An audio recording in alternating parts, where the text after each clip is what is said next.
If you were building a consulting firm today, I think of three elements you combine. First, just raw horsepower. Oh my would be like, if I can get an oh my, God. But if I can just get, good people, who would you get, Second and related, would you go for the Glucks of the world versus the MBAs? I mean, the MBA credential we know has been a little bit devalued.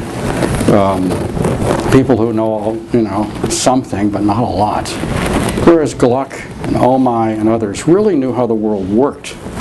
Not in a conceptual way like a banker, but they knew, or investment banker in particular, but they really knew how the world worked. So if you were going after real horsepower problems, would you go after people who, just had their feet on the ground, and this sort of took away the idea versus implementation because they could just pass that spectrum. And then the third thing would be, would you really feel that you needed some sort of overpowering framework or knowledge base? As we see the next decade unfold for consulting firms, what's it going to be? Is it going to be about smart people? Is it going to be about people with real depth? Because Gluck used to say, I can't be a good generalist without being a specialist. Or is it going to be about the overpowering framework? Where's consulting going to go in terms of those three elements?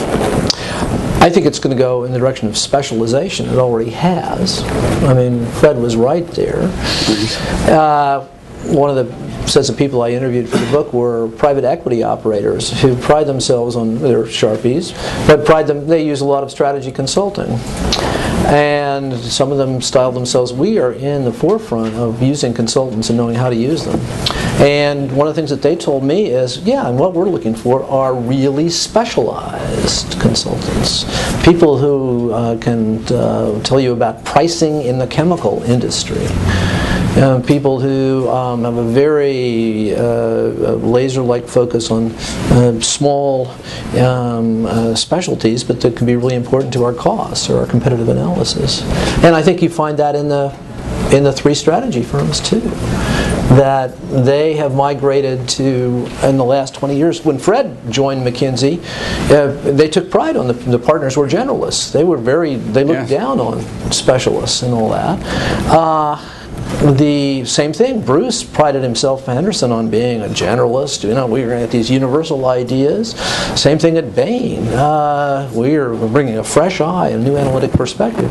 Nowadays, as I understand it from the strategy consulting firms, beginning in the 80s when they started to develop their industry practices or other things, they've gotten more specialized. I think that people say, well, why hasn't strategy produced a big idea in the last 10 or 15 years? I think it's because a lot of the intellectual work is going into those more specialized practices. Everything I see about the people that the firms hire say that they value specialization earlier and earlier. Even among, it's not just hiring the MBAs, but hiring bright BAs and then giving them so much acculturation that they may not need to go to business school.